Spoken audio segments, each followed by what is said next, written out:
Good day, students. Today's our topic of our lecture is sense of the taste. I'm Jixinbay Norshash, and we will take about the taste receptors. So,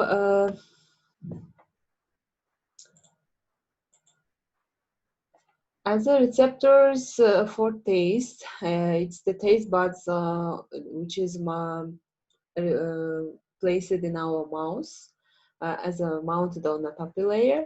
So it could be on the folds in the skin of the tongue, and the area of greatest response is the top of the tongue, and the other areas in the mouth as palatix, pharynx, larynx, tonsils, and epiglottis, lips, cheeks, and underside of the tongues and floor of the mouth, etc.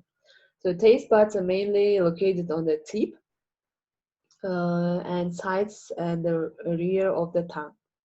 So there is very little response the center of the tongue. So uh, different areas is responsible for a type of the taste.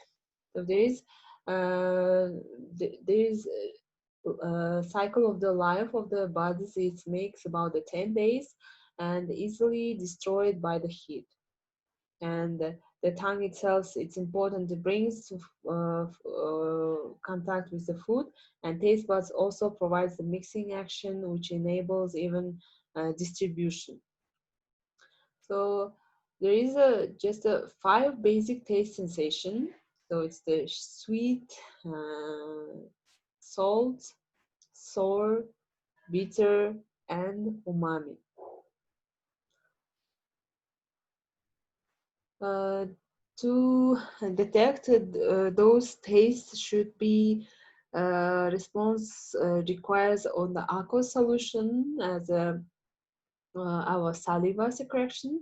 So it's very important in the terms of ensuring contact between the product and the buds. And the saliva production is generally stimulated by the chewing as well as the appearance and odor of the food. And the tongue is important. It brings food into contact with the taste buds and also provides mixing action, which enables even distribution of the food, and the taste buds as well, preventing and developing concentration gradients.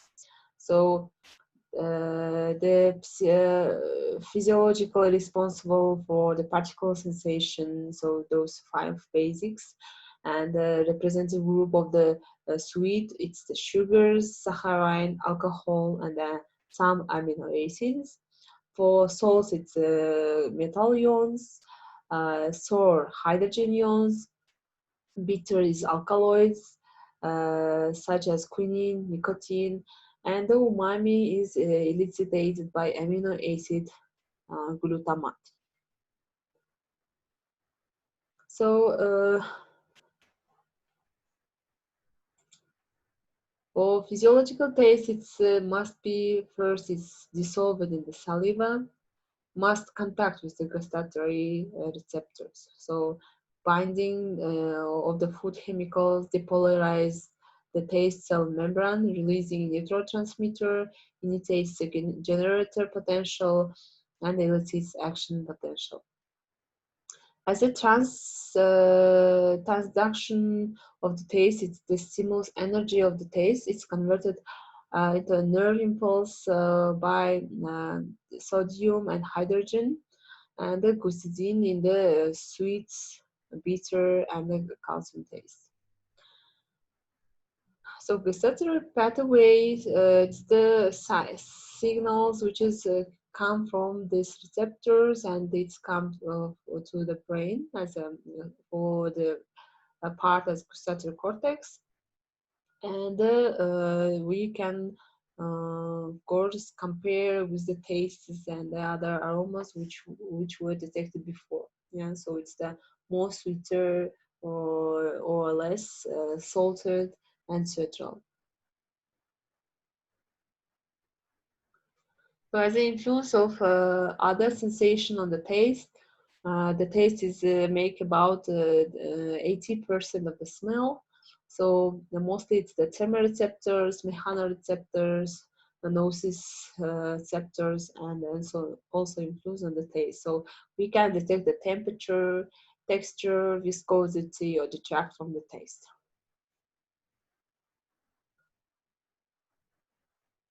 So the very interesting that their life cycle of those taste buds is duration is about 10 days and easily destroyed by the heat. And of course, the regenerating after heating or destroying, it's the um, more faster than 10 days. So as I mentioned before, the doses area of the detection of the taste. So as we can see, bitter is the area, it's the behind of our tongue. And for sour, it's the area which is the side of the our tongue. And sweet, it's the top of our tongue and the little side. And then for salty, also it's the little side of the tongue and the front. So as you can see, the center of our tongue less sensitive. So as a taste stimuli, we are can say that requires aqua solution as a salivary secretion, and it's generally